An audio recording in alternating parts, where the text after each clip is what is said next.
Welcome to America, the prison capital of the world. More people are behind bars here than anywhere else on the planet. Before COVID, the number of prisoners in America was 2 million. But the virus emptied out the cells of the nonviolent criminals. Now what? Do we jam them all back in? Or do we take a good long look at the business of lockup in this country? That is the question tonight on Banfield.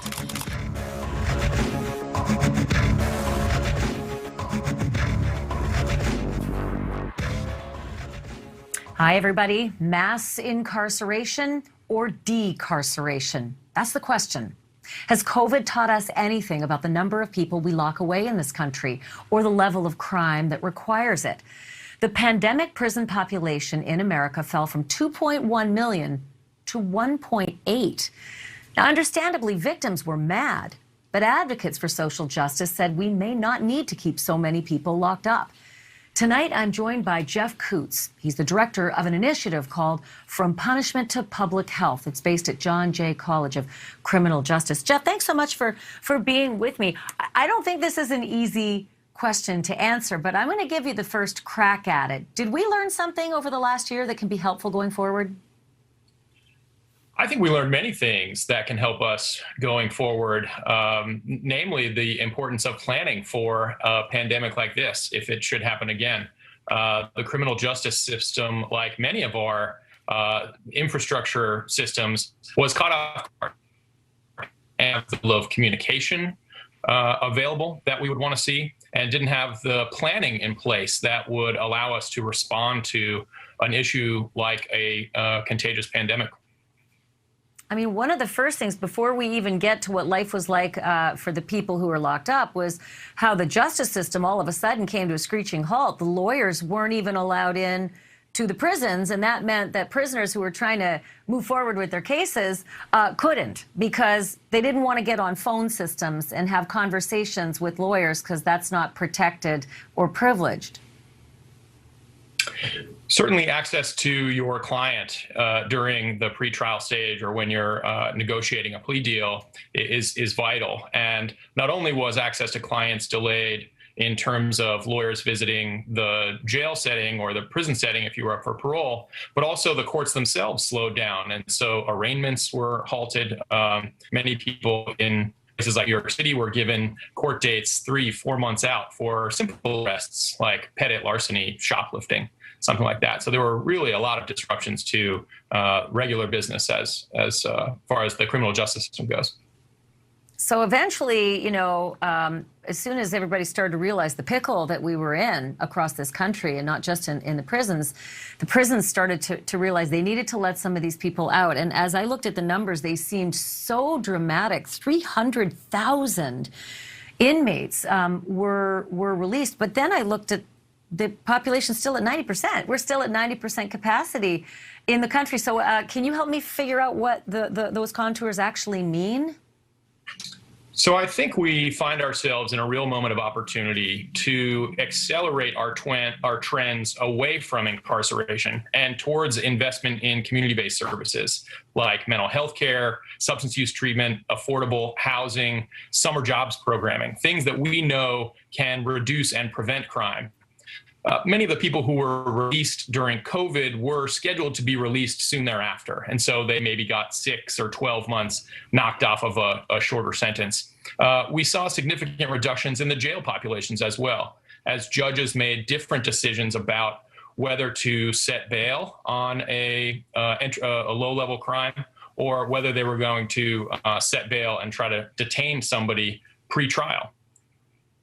So, you know, there will be a lot of people watching saying, look, I have bigger fish to fry in society, and why should we be so concerned about, you know, people who are in jails or prisons? I feel very strongly about jails because you can't determine that those people are guilty, so you shouldn't just be giving them early sentences while they're awaiting their adjudication. But then I saw the numbers of people who contracted COVID, and that was really distressing. More than 300,000 prisoners contracted COVID, and more than 2,000 people died. So I'm wondering if that was, well, first of all, it's inexcusable. These are not death sentences that we, have handed down to inmates. So that on its surface is just wrong, no matter how you feel about incarceration. But is this an infrastructure problem, an overcrowding problem, a management problem? Your initiative deals with health. Do we not maybe focus on the health of inmates, because they still deserve health if they're incarcerated? Certainly, and they have a constitutional right to health that has been read into the Fifth Amendment prevention of cruel and unusual punishment. And so when we look at carceral settings, one of the first strategies that we had to prevent the spread of COVID-19 was social distancing or physical distancing, right? Something that's just not possible. I mean, we had many situations where the strategy to prevent spread was to have people who were sharing a cell sleep head to foot so that they were not so close to each other while they were sleeping. So many of the steps to release people early was to create enough space in the units so that they could space those people who were already medically vulnerable, more susceptible to more severe symptoms from something like COVID-19. One of the realities of our carceral state now is we've been incarcerating people for so long that we have tens of thousands of elderly individuals who are in our state prison system. And that was one of the calls for many of the older medically vulnerable people to be released, along with those folks who were serving shorter sentences. I would just assume, Jeff, by the way, when you say that the older inmates were released, this is probably stereotypical, but my guess would be that they're maybe a little less dangerous. Is that true? Absolutely. So once somebody reaches the age of 55, their likelihood of committing a crime upon release is no greater than the general population. And so there are overwhelming reasons for us to be focusing on that population, both because of the reality that end-of-life care is quite expensive in general, even if delivered in a community setting. And we are spending a lot of our scarce public resources to deliver medical care in a carceral setting, which doubles, if not triples, the costs of these types of things. So you make a strange bedfellow when you say that, right? Because if someone's watching saying, I don't give a hoot about inmates, they do care about tax dollars, right? And what you're saying to me is that the older the inmate, the more we're all going to pay for all the medical problems that they have, which, by the way, are more, right? When you're incarcerated, you're not the average Joe out there walking to the bus stop, et cetera. You are more susceptible to have a need for treatment in the prison system, right? Absolutely. And we find often, and the research bears this out, there are a number of really wonderful internists that work with elderly populations in prison settings. And in looking at the types of ailments that these individuals either develop while they're inside or arrive to the carceral setting with, they tend to age more quickly on the inside. And so their hypertension, their diabetes may actually worsen due to lack of access to care, different types of medications that are available on the inside. And so we know that many of the folks who are incarcerated currently could do well in community settings and would not be a greater risk to the general public if they should be released. So I know that the business of incarceration is mighty and booming and very clever, but do you think that the public and the legislation gets it? And then when I say that, legislators don't want to do a whole lot to make life easier on inmates because it means you're not going to be holding office for much longer. But is there an argument that can be made to assuage that by saying, I'm sick of paying for it, and I think you, the community, is sick of paying for it too. We should be building a better mousetrap. Sorry for the pun. I think that tide has shifted, actually, politically. I think that the general public has a better understanding of how our criminal justice system works than it did 10 or 15 years ago. And pounding the podium that you are tough on crime, if you don't have a strategy for actually dealing with those folks who are flowing through the criminal justice system, I don't think that's a viable political standpoint right now. a number of years ago, there was a group that developed called Right on Crime, because it wasn't just Democrats and people in the left wing that were pushing for decarceration. It was people on the right who were recognizing this was a poor use of government resources. We were spending a lot more money than we were 10 years ago, and we're not getting better results from our carceral system. Crime was continuing to go down around the country, around the world, throughout the 90s and the 2000s. And similarly to where people had introduced things like drug courts, mental health courts, to avoid sending people to prison in the first place and finding them adequate treatment and resources in the community, crime was still going down in those areas. And so New York State and New York City saw significant crime reductions at a time when we significantly reduced our prison population, cut it in half, cut our jail population at Rikers Island in half, and saw the same crime reductions that the rest of the country was seeing at the same time.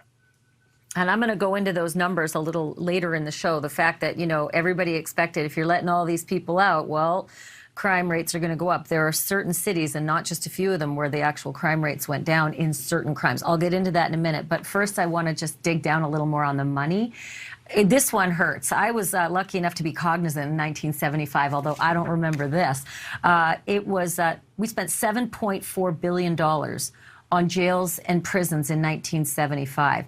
And now look at the number in 2015. If you're not looking at your TV, people, look, it's crazy. 87 billion. There is no math in this show, but I can tell you just looking at those numbers is like jaw-dropping. Is it just numbers, people? We just put a lot more people in? Or did we do it inefficiently, Jeff? Well, both. We spent a lot of money building new jails and prisons, and we spent a lot of money filling those cells. We spent money on courthouses. We spent money on increased police forces. And as I alluded to earlier, people want to see the benefits of that spending. They want to see return on investment from a government perspective. And when we stop seeing that over a consistent amount of time, the general public starts to look at that and says, is there not a better option out there? And I think that we know enough now to say we have many options out there. I alluded to drug courts and mental health courts earlier. We're starting to move further upstream in the system. We're starting to intervene in cases at arraignment or even at the moment of arrest, where we send a peer mentor out to the precinct to engage an individual who's been arrested for possession of illicit substances and engage that person in a candid conversation about how their continued drug use is not helping out their life, and what are they going to do to take steps towards being a more proactive member of their family, a more productive member of society. And if we start to engage people and provide them the services that they need, rather than just throw them away in a cell, we're going to get better return on that investment. And I'll end that comment with the iron law of incarceration is almost everybody who we send to prison comes back to the community someday. So it is a myth that we are solving crime by just isolating people, because they will eventually return. And we've been locking people up for so long, we just have a revolving door now, people going in and people going out. I'm glad you mentioned that because the recidivism rate is 77%. For anybody who's watching right now, they're like, what? Clutch your pearls. That's a lot of people going in and out the revolving door. Hey, Jeff, I really appreciate the work you do and the information. I believe this is a very nonpartisan issue. It's about money and it's about safety and it's about, like I said, building a better mousetrap. So thank you for that. I really appreciate it. It's good to talk to you. And to what Jeff said, golly, imagine 77% recidivism. Are we making criminals behind bars? Like putting them in and making them worse, making them more expensive, making them a burden on us?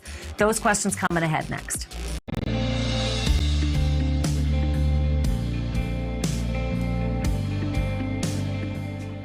Welcome back to a very special episode of Banfield. Did you know there are nearly 2 million people locked up in this country? It's the highest number in the world. So you would assume that we're a lot safer, right, than every other country out there. I don't know. we may instead have just created a prison industrial complex instead. And if that's the case, we're just paying a lot of money and we're not getting return, ROI. So I'm joined by Nicole Porter. She's the Director of Advocacy at the Sentencing Project, a nonprofit organization focused on sentencing reform, voting rights, and eliminating racial disparities in the justice system. And I'm also joined by Insha Rahman. She's a former public defender and the Vice President of Advocacy and Partnerships at the Vera Institute of Justice. Thank you, ladies, both of you, for joining me. So I want to begin with you, Molly, if I can, or rather, Nicole, if I can, because the statistics on the number of people behind bars compared to the population of inmates around the world is a bit staggering. As I last saw, and I think these are pretty darn close, the U.S. has 5% of the world's total population. But our incarceration population is 25%. So that would lead me to think, Nicole, that we're much, much safer than every other country out there. Are we?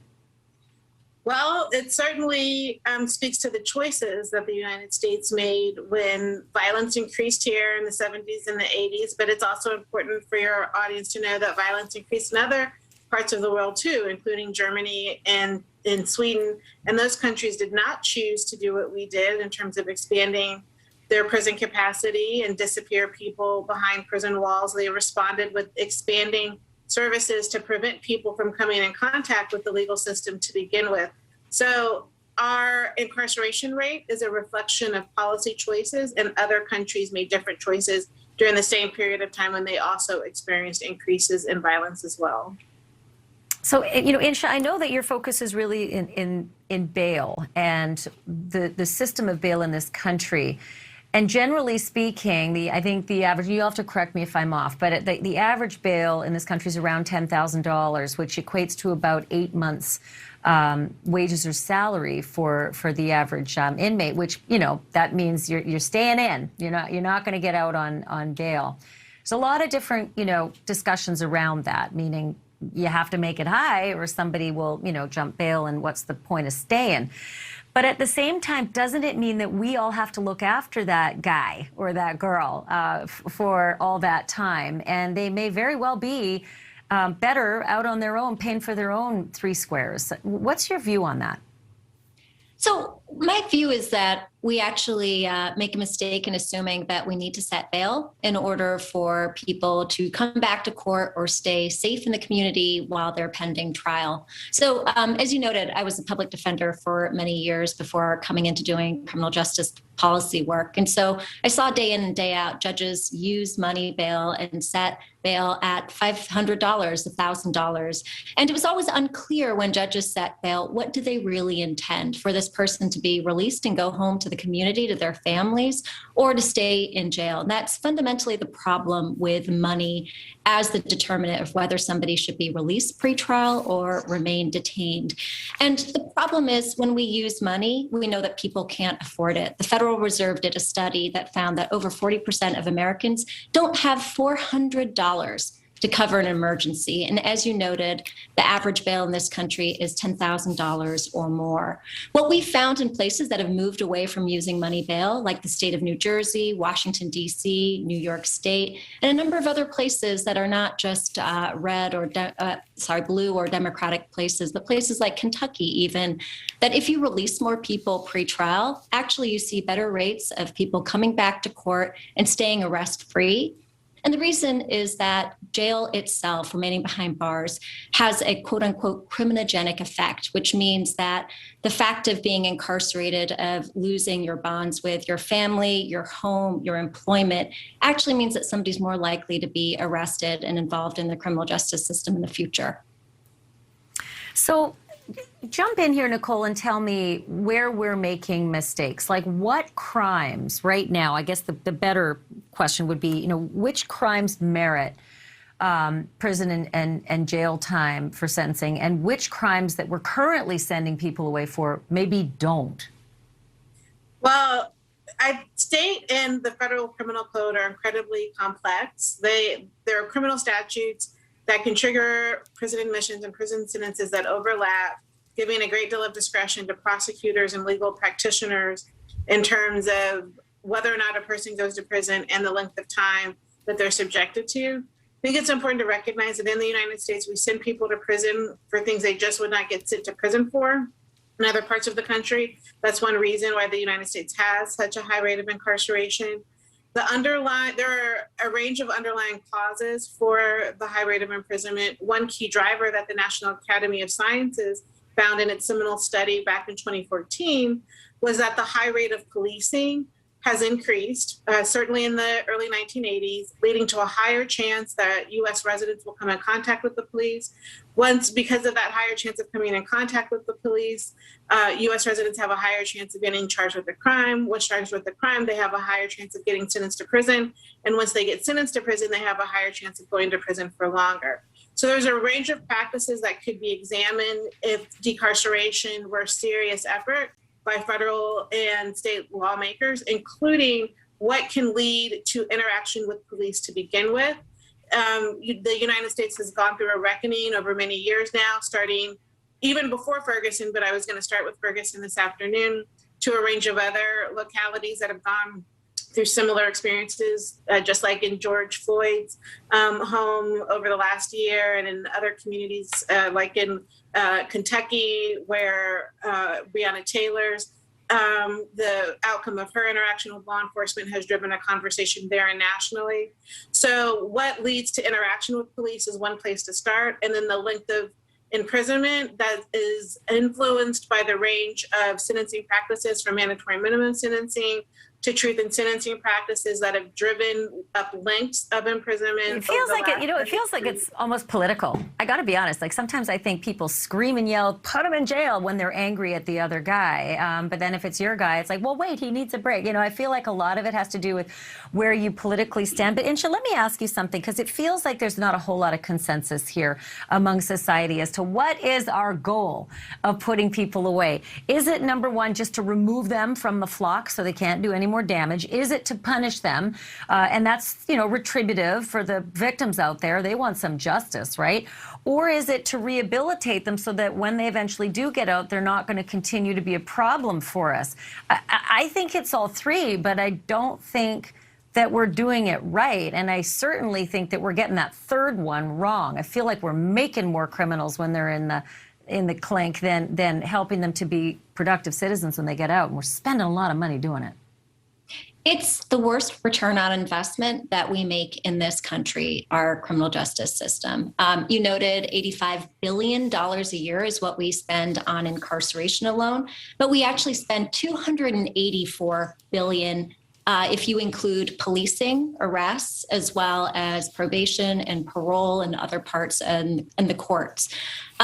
And what you saw earlier is that we know that 77% of people who are released from prison end up back, in the system within 5 years.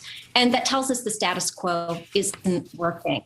I want to highlight something that Nicole said that is so important, which is there are 10.4 million arrests each year in this country, and only 5% are actually for crimes involving an allegation of violence. And so, yes, all three of the reasons that you said earlier are deployed as political rhetoric to justify the mass arrests and mass criminalization and mass incarceration as we know it.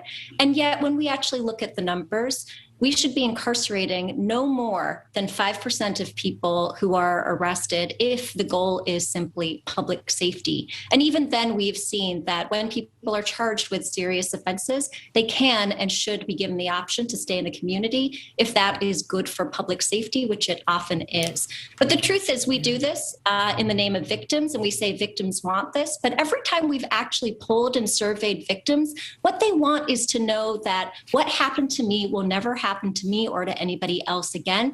And jail and prison doesn't prevent that. It just kicks the can down the road. Having an intervention that is a restorative intervention, one that makes people be accountable for their actions, which is community-based, is actually the best investment in public safety. And by a margin of 3-1, victims say that is what I want to see when given the choice between a community-based sanction or incarceration. I mean, that is really interesting, that statistic. Insha Rahman, thank you. And Nicole Porter, thank you as well for your insights. Coming up after the break, why some states have been able to actually bring their incarceration rates down. And get this, bring their crime rates down at the very same time. What is their secret? That's next.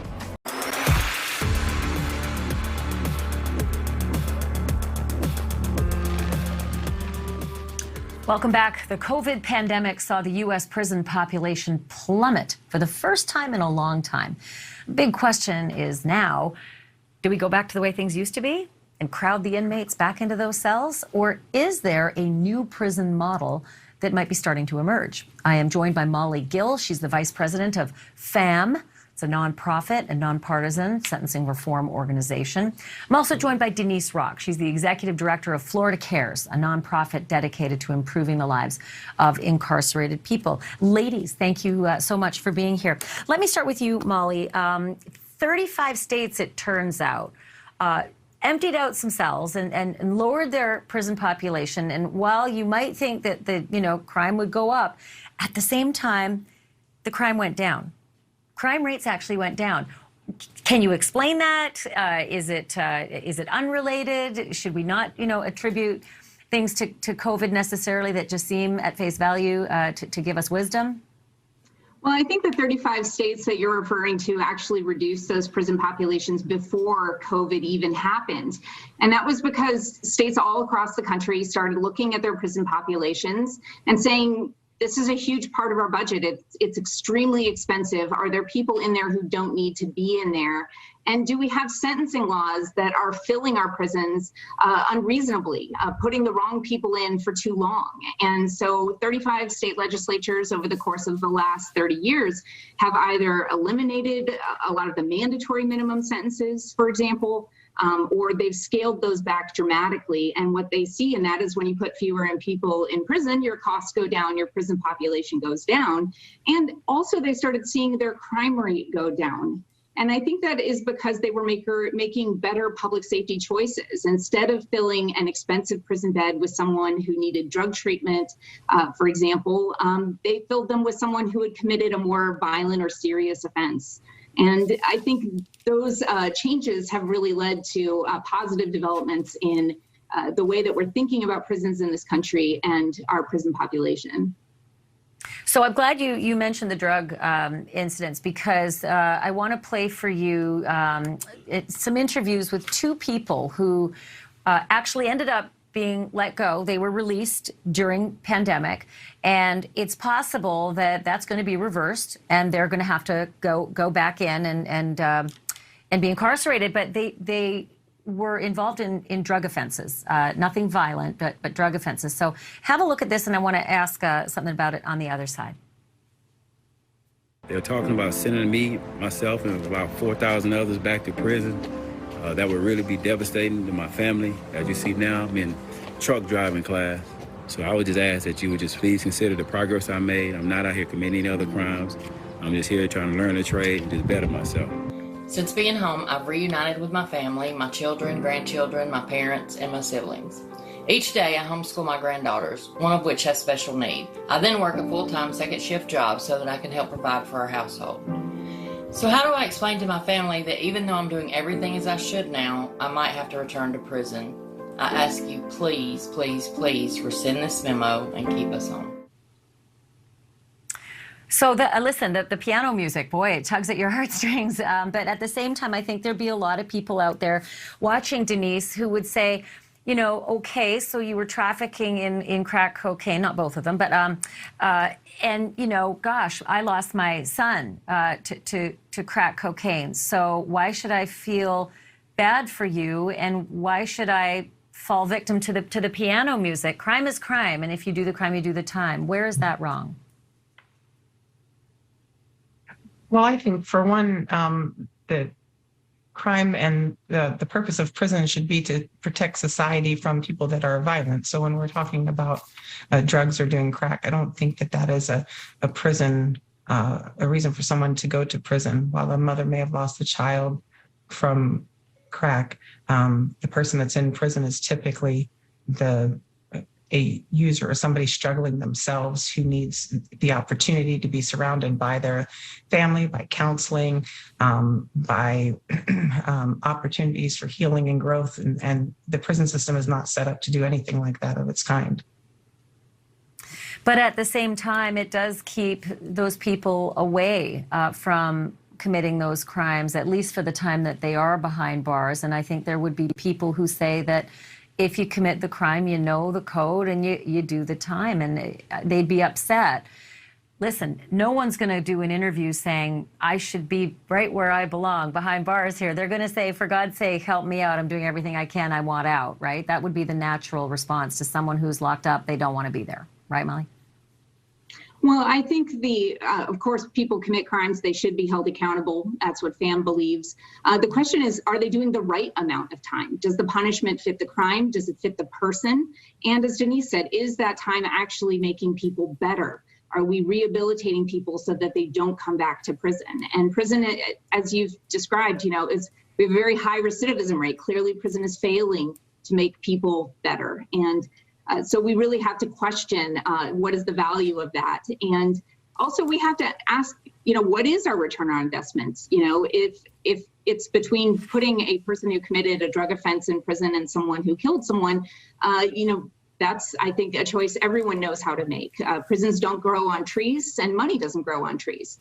These are public safety choices that we're making. And when we decide to spend money on the wrong people, we are saying that we are going to spend less money keeping us safe from the right people. So Denise, help me out with something. I think a lot of people don't know what it is like. Obviously, if you haven't walked in the shoes of an inmate, you don't know what it's like to be locked up. And they may say, well, I don't care. It's not supposed to be a nice place. It's supposed to be punishment. But if their only view of what the prison business is orange is the new black, and having some of the luxuries curtailed, or, MSNBC lockup or something like that. And the pictures that we're running, they don't look so bad. Is that wrong? Is the incarceration experience entirely different than the images we see in the media? I think it's very different, particularly here in Florida. People think that our prison system is filled with young people. Our prison population, a quarter of it is over age 50. So we have an elderly prison population. It's very common in the Florida prison systems to watch men and women walking around with walkers, wheelchairs, canes. And I don't think that that's very often the picture that I see out there. It's like stepping into a third world country in Florida, at least as far as services are seen. The cell is, 8 by 10, where 2 people live in that cell. It is, quite uncomfortable. Those are wool sheets wool blankets that you're seeing in those photographs. And those exist in every Florida Department of Corrections, and they have to be on that bed all the time. It's 92 degrees out here today. So I think that some of the situations and some of the conditions are brutal, especially for when you are not a violent offender, or you're a drug offender, or someone who's violated probation, or someone who has driven with a suspended driver's license. Now, these are things we really send you to prison for 5 years in Florida. 10 years. And important to remind people that, if you feel that that's great, don't forget you're paying the tab as well, and it is expensive. Molly Gill and Denise Rock, thank you both. I really appreciate you being here today, and also your information as well. Coming up, back in 1993, his 12-year-old daughter Polly was kidnapped and murdered, and the person who did it had just recently been paroled. Mark Klass will join me to talk about what he thinks about letting people out of prison early or clearing cells because we're overpopulated. That's next.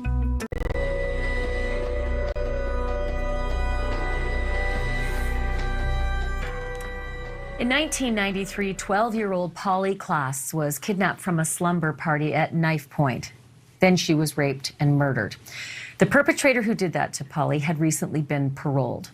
Her father, Mark Klass, became a child advocate and established the Klass Kids Foundation, and he joins me now. Welcome, Mark. It's been a while since we spoke. How are you? I'm well, Ashley. It's very nice to see you again.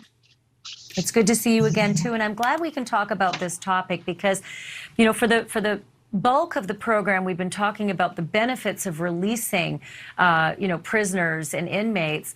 But there's a whole other side of this, and that's you, the person who's been the victim of justice. And I know you would feel differently about a lot of the things that we've been talking about. Okay, well, you know, what we realized early on in Polly's situation is that she was let down. She was victimized by the system, a system that was perpetrating the big lie of incarceration. And when I say the big lie, I mean that in a court of law, a judge would hand down a sentence of 25 years to life, or some such sentence. And the public would go, well, great, we aren't going to have that individual to deal with for 25 years. But the reality is that most of these individuals back in the early 90s were spending maybe a third of their sentence behind bars, or maybe in extreme cases, half of their sentences behind bars. And Polly's killer is really the perfect example of that. He was released in July of 1993 after serving 50% of his sentence for his second kidnapping conviction. So he was out after only 8 years, and 3 months after that, my daughter was dead. And I think that people galvanized around that. It certainly prompted the 3 strikes petitions that were out there, the 3 strikes movement, and people were starting to ask for some kind of accountability in the criminal justice system. And so we got involved in some things. We got involved in things like 3 strikes and you're out. And we got involved in truth in sentencing, and ultimately in things like Megan's Law. And within 10 years, by the year 2003, both violent and property crime in the United States had been cut in half. And now everything's reversing and reverting back to as it was in the early 90s again.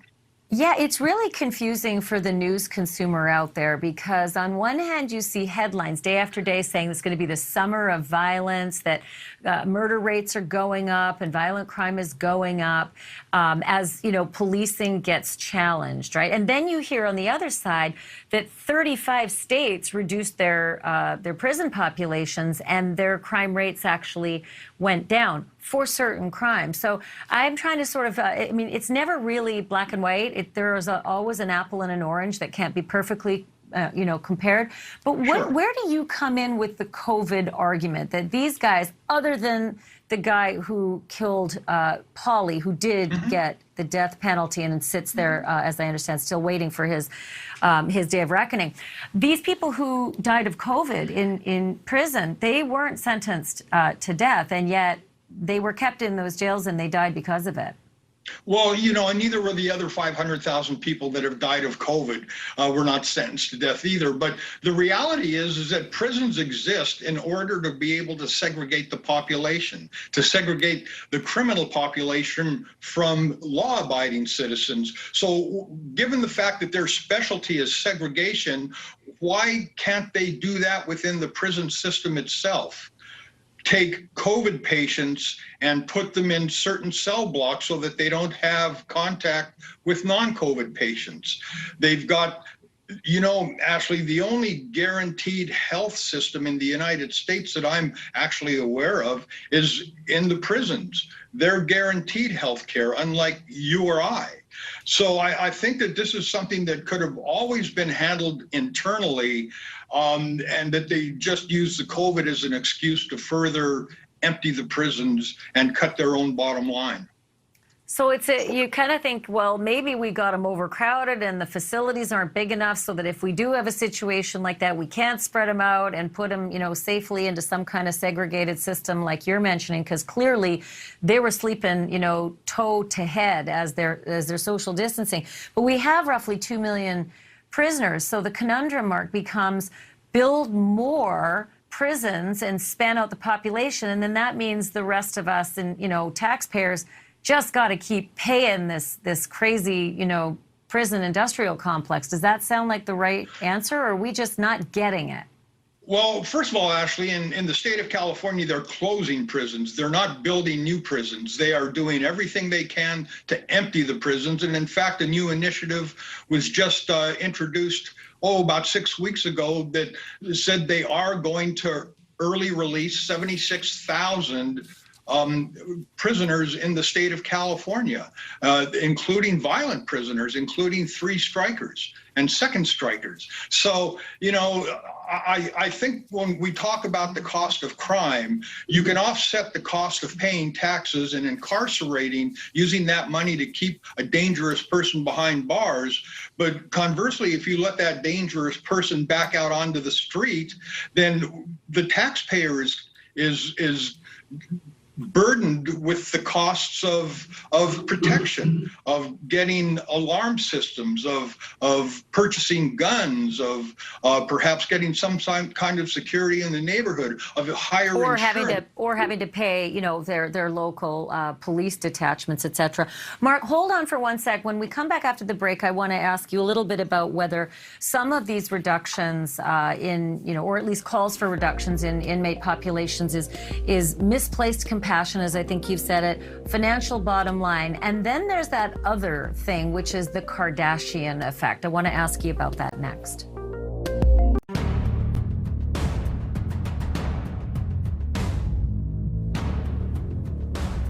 Back now with Mark Klaas.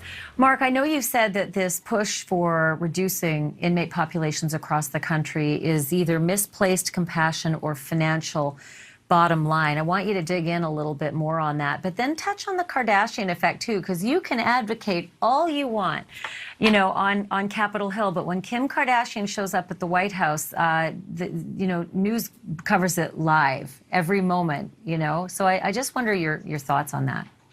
You know, an interesting story. When back in the day, maybe 10 years ago or so, I was in Washington, D.C. with a couple of other child advocates, and we wanted to see President Bush. He was the president at the time, and we were told that his schedule was completely filled. Well, Ashley Simpson blew into town the next morning, and the White House was doing absolutely everything they could to get her into the Oval Office with President Bush, and she actually turned it down and said there have to be many more important things to deal with in this country than a celebrity meet and greet with the president, between me and the president. So I get that, and it is what it is. You know, there's nothing that one can do about that. But as far as the idea of misplaced compassion and bottom line, I think with all of this emphasis being put on prisoners, and I want to separate what I'm talking about from the systemic racism that has occurred in this country and that is treated the young black man so badly, and that the fact that there are probably many innocent black men or black men in prison right now that are serving inappropriate sentences. But the reality is that it's hard to get into prison, Ashley. You have to do something really bad. You know, I only have about 20 seconds left, Mark, but I hear you. I only have about 20 seconds left, and I just wanted to make sure I also got a plug in for Klaas Kids, because you do a lot of victim advocacy, and I think your work is important, and I'm always happy to talk to you. I hope you're doing okay, Mark. Thank you, and you too, Ashley. It's always a pleasure. Good to see you too, and thank you everyone for watching this special edition of Banfield. We'll see you again.